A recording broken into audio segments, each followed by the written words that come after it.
Quand on parle de relations amoureuses, en général, on sait à peu près tous comment ça commence. Les petites réponses aux stories, la rencontre, les petits papillons, toi-même tu sais. Par contre, comment ça se passe quand une relation se termine?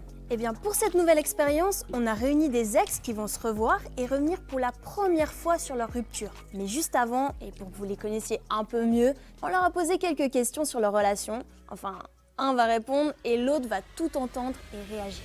Oh mon Dieu! Le premier truc qui t'a attiré chez elle? C'est une certaine maturité, parce qu'à cet âge-là, il faut aussi dire que beaucoup de gens manquent un peu de ça. J'avais 15 ans, j'avais les cheveux complètement bleus. Il a quel âge lui? Et Attendez. au meilleur... C'est une certaine maturité, 22 ans? Ah ouais, ok. parce qu'à cet âge-là, il faut aussi dire que On dit que je fais pas mon âge. Hein. beaucoup de gens manquent un peu de ça. J'avais 15 ans, j'avais les cheveux complètement bleus. Et LGBT. au meilleur de votre relation, tu ressentais quoi pour lui? Pour moi, c'était l'homme de ma vie. Je pensais qu'on allait finir notre vie ensemble. Je pense que Ouais, bien maintenant, sûr. avec le recul, c'est une des femmes de ma vie. Pour moi, Anaïs, elle représentait clairement l'amour avec Une des femmes de ma vie ou la femme de ma vie? Il y a quand même une, une différence entre les deux. énormément de passion. C'était l'amour de ma vie à ce moment-là. T'avais senti, toi, la fin venir? Un peu? Tu savais que ça allait arriver? Alors clairement que je l'ai senti arriver. On s'est déjà séparés à peu près au milieu de notre relation. J'avais oublié ça. Je lui ai dit, je sais pas à quel point j'arrive à rester dans une relation monogame.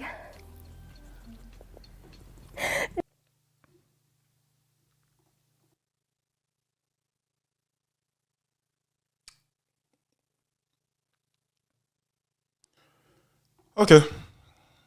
J'ai fini par le tromper après, c'est horrible. Ça commence.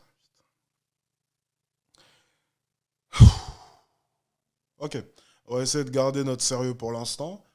On va essayer de continuer la vidéo. On va continuer la vidéo, excusez-moi. On va continuer. Ça commence déjà à aller loin là. Oui, puisque c'est moi qui a mis fin à cette relation. Donc, Ok. bien sûr, je sentais Ils la ont invité fin le club des venir. victimes là. Moi, je l'ai pas vu venir. Mais La propagande. moi, j'étais tellement focus sur le truc de non, mais ça va aller, c'est normal, il y a des hauts et des bas, it's life. Et en fait, il y a des bas. Quand c'est arrivé, ça m'a pas surpris. C'était une phase de ma vie qui était super floue. Et puis c'était tout le temps, on se quitte, ah on se remet ensemble, ah on se requitte, ah on se remet ensemble, ah en fait j'ai rencontré quelqu'un, donc on va se quitter cette fois. Et qu'est-ce qui a fait que vous avez rompu finalement? Alors, Je voyais presque plus ma famille. Chaque week-end que j'y allais, on passait chez lui avec ses parents. J'ai commencé à me dire, faut que les choses changent. Et ça n'a pas changé. Je peux être que d'accord, malheureusement. Mes excuses, Kali, si tu vois ça. Vraiment, j'ai pas été bon et c'est un des points sur lesquels je m'en veux un peu, quoi. elle m'a trompé. Voilà. Parce qu'elle m'avait dit, elle avait... Ouais. C'est contre ce genre de gars là que je fais des lives. C'est exactement le problème que j'ai avec vous. On dit souvent que je cherche que sur les femmes. Hein. Mais alors lui, crois-moi, tu me le mets en live, je le détruis. Sérieusement, quoi. un besoin de vivre de nouvelles choses. Se séparer, c'était lui permettre, pour elle, qu'elle aille mieux et qu'elle aille dans la direction où elle voulait. Oh mon Dieu. Ça va aller. C'était dur parce qu'il y avait une partie de moi qui était toujours accrochée à lui et il est toujours important pour moi. Il y a toujours une place particulière pour lui, mais je le montre beaucoup moins qu'avant. Tu te sens comment à quelques minutes de vous revoir? Très, je dirais anxieuse. Ah ok, donc il va y Moi, avoir ça va. confrontation. C'est assez serein, en fait. Bien ça. Je pense le fait de discuter vraiment avec elle de ça va me permettre de pouvoir passer à autre chose.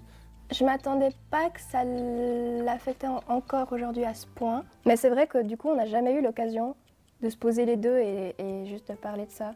Ça va nous faire du bien. C'est vraiment bien ce qu'on fait. Ok, pas mal. Salut. Ça va. Excellent. Tu te souviens comment t'as amorcé la discussion le jour J? Ah non. Je t'ai envoyé un message. La pire manière. La pire manière. Il faudrait qu'on parle, Il le faudrait fameux. qu'on parle. On était chez des potes au milieu de la soirée. Je te regarde, je t'ai dit, je crois qu'il faut qu'on se quitte. Comme ça. Et tu m'as regardé et t'as fait, On en parle après? C'est surtout moi qui ai parlé. Alors, j'ai un problème avec celle-ci. Elle m'inspire un profond dégoût, celle-ci. Non, vraiment. Elle a une certaine condescendance et une facilité à l'humilier. Mais je serais même tenté de penser qu'elle s'en rend même pas compte. Je pense que c'est ça le plus grave. Elle s'en rend même pas compte. Elle se rend même pas compte qu'elle est en train de l'humilier. Et tu vois très bien, au body language du mec, la gêne. Tu vois, se gratter comme ça la tête comme un idiot, sourire de manière nerveuse et même forcer un rire. Putain. Il aurait bien besoin d'un coaching avec moi, lui. C'est ridicule. Et après, quand j'ai fini de parler, t'es parti. Ouais, moi je suis parti directement. Exact. Quand je disais ces mots, j'avais besoin de réaction en retour. Ah ouais, je pense que ça l'a satisfait. Je pense que ça l'a satisfait. Elle doit traîner dans les soirées un peu sado, celle-ci. Tu vois. Ouais. C'est venu trop comme un choc pour que je puisse encaisser puis être vraiment avoir une bonne discussion avec toi. Au moment de la décision de rompre, t'étais sûr de ton choix? Oui, j'étais vraiment sûre. Parce que je pense que j'en avais un peu marre de me sentir un peu trop emprisonnée dans quelque chose qui me plaisait plus comme avant. Je t'ai trompée à peu près une semaine avant ou une semaine et quelques jours avant. Puis ouais, à partir de ce moment-là, pour moi, c'était fini, quoi. J'ai, entre guillemets, détruit le couple moi-même, donc j'allais pas te forcer à rester avec moi, j'allais pas essayer de maintenir une relation qui allait pas pouvoir fonctionner plus loin. Toi, tu lui as annoncé aussi le fait que tu l'avais trompé à ce moment-là? Pour moi, juste qu'on arrête là, c'était déjà un pas suffisant. J'avais pas envie de te blesser encore plus. L'année d'après ou 2 ans après, en classe, il me semble qu'à un moment, tu étais venu vers moi et tu t'étais excusé. Je pouvais pas te pardonner. Je pouvais pas te pardonner après la trahison que j'avais vécue. Et c'est juste quelque chose que je voulais t'expliquer pourquoi. Après, je t'ai pas donné mon soutien alors que tu le demandais clairement. T'avais pas à me donner ton soutien. Je te demande pas, même aujourd'hui, je te demande pas de me pardonner. Merci. En fait, la traduction, c'est pas tu n'avais pas besoin de me donner ton soutien, c'est en réalité, j'avais pas vraiment besoin de ton soutien. Pourquoi? Parce que quoi qu'il arrive, ton soutien, je peux l'avoir quand je veux. Donc la comédie que tu m'as fait, quoi qu'il arrive, je sais très bien qu'elle ne fonctionnera pas parce qu'un jour ou l'autre, tu reviendras ou bien tu seras là au moment où j'aurai besoin de toi. Pourquoi? Parce que tu es un peu comme un mouchoir pour moi. Je peux te prendre, m'essuyer et te jeter à tout moment. Et te reprendre et te réutiliser. Et ainsi de suite. Tu sers à rien, entre guillemets. C'est exactement ce qu'elle essaie de lui dire. Je suis en train de vous traduire exactement ce qu'elle essaie de lui dire. Et comment est-ce qu'on peut se laisser marcher sur les pieds comme ça? Et ça se voit que c'est un bon gars. Ça se voit qu'il a l'air gentil. Mais ça se voit éperdument qu'il n'a pas du tout la main sur ses relations. Il n'a pas l'air méchant. Ça, c'est sûr. T'avais tous les droits. T'avais tous les droits de Il va pleurer. de me donner Il va pleurer. Fais une pause. Il va pleurer. On va faire une pause. Lucas, il va falloir que tu ailles chercher les mouchoirs. C'était une rupture nette où ça a emmené des situations ambiguës. Situation ambiguë. C'était plus que ambigu. Hein. C'était plus que ambigu, ouais. C'est-à-dire, vous avez recouché ensemble ou... Ah oui, Oui, plusieurs fois après nos différentes ruptures, on recouchait toujours ensemble. c'était fusionnel, hein. Non, je crois qu'on a évité ça, hein, justement. Ouais. Et ça, pour moi, c'est un truc qui est important. Je pense qu'il y a beaucoup plus de place à l'amitié une fois que justement les deux ont digéré et qu'ils ont fait un petit peu leur parcours de vie, entre guillemets. Ça devrait être naturel d'ailleurs. Il y a peu de relations dans le monde où tu es autant proche d'une personne et puis que d'un coup ça se termine puis qu'il n'y a plus rien, quoi. Pour toi, c'était une rupture plutôt saine? Ça, c'est vrai. C'était Ça, pas c'est vrai. une rupture saine du tout. Non, et puis il y en a eu plusieurs.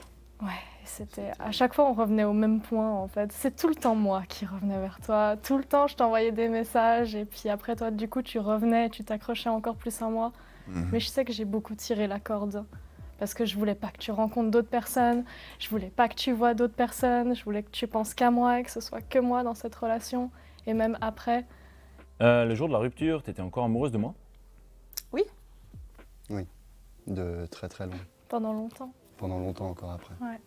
Je pense que tu le sais toujours, j'étais amoureuse de toi, mais tellement amoureuse. Puis le but, c'était de te faire réagir. En vrai, de vrai, c'était pour lui faire réagir, mais j'ai pas eu cette réaction. Et du coup, je me suis dit, peut-être que j'ai fait le bon choix. Ah, punaise. Pardon. Oula. Et toi, Emma? J'étais encore amoureuse au moment de la rupture. Et ensuite, ça s'est estompé un peu plus chaque jour.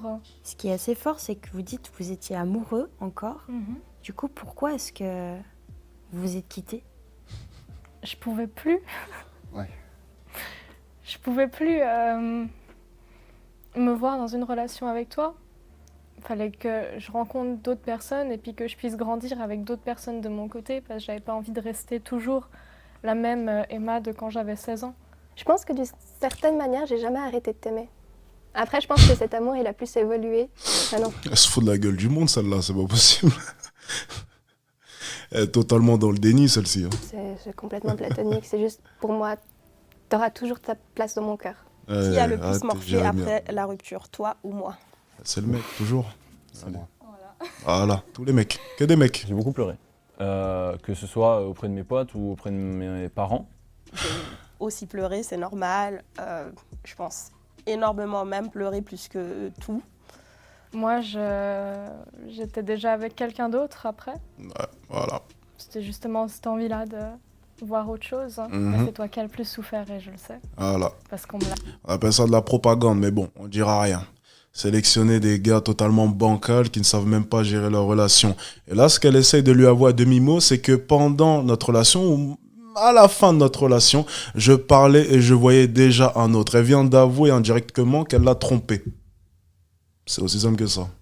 C'est ce qu'elle n'ose pas dire depuis le début, mais on vient très bien de lire entre les lignes. Elle l'a trompé et elle le reconnaît en plein interview, mais il n'a pas l'air de comprendre, ou peut-être qu'il est en train de comprendre, donc ils régleront sûrement ça après. Elle a rappelé, je pense, tous les jours de ma vie que moi j'étais la méchante de l'histoire. Manque de Il n'y volume. a pas de méchante dans l'histoire. Au moment d'une rupture, je crois qu'il y a quelqu'un qui doit prendre la décision. Et tu as eu le rôle le plus ingrat. Et tu dois pas t'en vouloir que moi j'ai souffert. C'est Vous m'entendez mieux là? la façon dont j'ai souffert. Est-ce que vous m'entendez mieux? Ça me concerne. Je vis les émotions d'une certaine façon. On les vit tous différemment et tu n'as aucune emprise là-dessus. Moi, c'était vraiment extrême. J'ai eu des pensées noires. J'étais dans un environnement où je vivais seul et Ok. ouais, j'ai eu des pensées obscures. Mais Ok. Est-ce qu'il y a un truc que tu n'as jamais osé me dire et que tu serais prête à me dire maintenant? Tu sais, toute l'histoire, genre je t'ai trompée, après j'ai été sortir pendant 2 ou 3 ans avec la personne avec qui je t'ai trompée. Et ben moi ça me fait rire parce que mon karma il est venu tout de suite. Parce qu'en fait cette personne elle me battait régulièrement.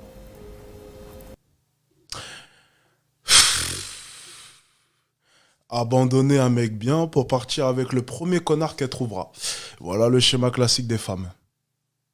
Dans toute sa splendeur. Les femmes sont incroyables. Les femmes sont incroyables. Merci, messieurs. Non, mais c'est incroyable. Vous savez, ce que je dis souvent, c'est que lorsqu'une femme dresse une liste d'éléments qu'elle veut apercevoir chez son futur mec, il faut faire tout le contraire. C'est exactement ce qui est en train de se passer.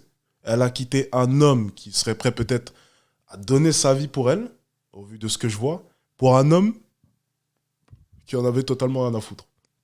Comment est-ce que vous expliquez cela, les gars? À part le fait que les femmes aiment les connards, qu'on le veuille ou non. J'ai pas d'autres mots. Vous entendez bien le son de la vidéo?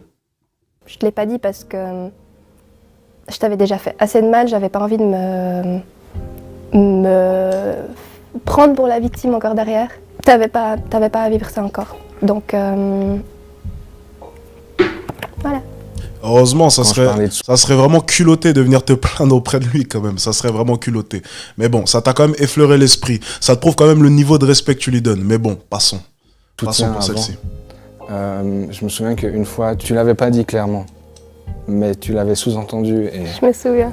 c'est aussi pour ça que, pour moi, c'est un peu compliqué parce que c'était vraiment une situation d'urgence. Pause. Qu'est-ce qu'il a le volume là? Dites-moi, qu'est-ce qui va pas? Parce que j'ai eu l'impression de bien régler le son pourtant. Dites-moi. J'attends vos réponses. Chance pour toi, clairement. J'ai quand même rien fait et pour ça, je trouve ça un peu horrible. Qu'est-ce que tu trouves horrible là? J'ai rien entendu. Luca, donne-moi les mouchoirs. Ça, les mouchoirs. Ok. Bah, c'est peut-être pour ça que ça a duré aussi longtemps, du coup. Parce que je me disais que je le méritais. Ok. Je vais repleurer. T'as gardé des souvenirs de nous? Je crois que j'ai quasi rien jeté. J'ai tout. Pourquoi t'as tout gardé, Gaël? Parce que... Parce que je suis une couille molle. Désolé. Parce que... c'est la plus belle histoire que j'ai eue. Ça aurait été dommage. C'est quand que vous allez comprendre que les femmes n'en ont rien à foutre de vos émotions. Elles ne veulent pas ça. Elles ne veulent pas vous voir pleurer. Elles en ont rien à foutre que la relation vous ait touché. Elles en ont rien à foutre que la relation vous touche. Elles en ont rien à foutre. Mais totalement. Totalement rien à foutre. Les femmes ne veulent pas de votre attention. Les femmes ne méritent même sûrement pas votre attention. Elles n'en veulent pas. Arrêtez de donner de l'importance aux femmes qui ne méritent aucune attention. Et surtout, arrêtez de donner de l'attention gratuitement. Ça marche pour les hommes et ça marche pour les femmes. Arrêtez. Elles n'en veulent pas. Croyez-moi. De tout balancer alors qu'il y a eu des beaux moments. Et tu as déjà regretté le fait de me tromper? Bien sûr. Tous les jours de ma vie. Oui, bah oui, entre deux positions, ça passe toujours mieux. Ouais, bien sûr. Je vous remets l'écran, excusez-moi. Naïs, tu veux poursuivre avec la prochaine? T'as le droit de dire oui.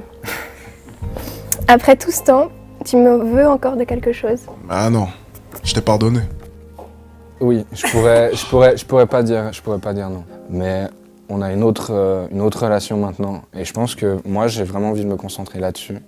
Et pas ressasser le passé ou garder cette haine et cette colère en moi. Tu dirais que t'as tourné la page, hein? Je dirais que je vais très bien. Je vous parie qu'en un SMS, il se pointe chez elle le soir même. Un SMS. Un SMS. Je te jure. Comme ça. Et elle le sait éperdument. Ça s'est peut-être même déjà fait. Après l'émission même sûrement. C'est même sûr. Ça me pose plus aucune douleur. Ça m'arrive d'y repenser. Plutôt avec le sourire. Tant mieux. Ça me rassure un petit peu. Tu croyais que ça allait pas?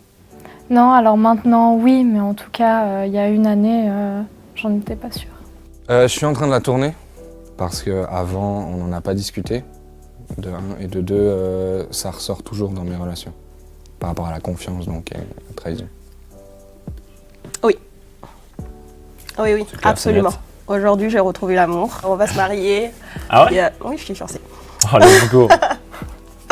Du coup, Félicitations. Je pense qu'il pensait pécho après l'émission. C'est raté. voilà. Merci.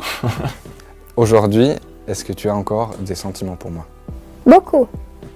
Beaucoup d'amour, beaucoup d'amitié, beaucoup de respect. Pas forcément de l'amour romantique, mais non, clairement, t'as été aussi un énorme truc qui s'est passé dans ma vie et puis je te remercie. Non. Ils sont partis il y a bien longtemps.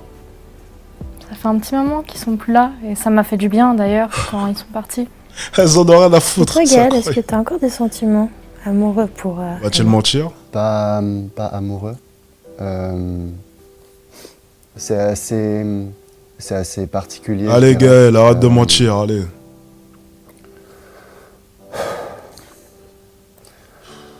Ouais, je peux pas vraiment mettre un mot dessus. Je t'ai pas mis dans une case, que ce soit ami ou que ce soit autre. C'est spécial. Est-ce que vous me permettez de vous joindre pour faire un petit bilan? Mais bien.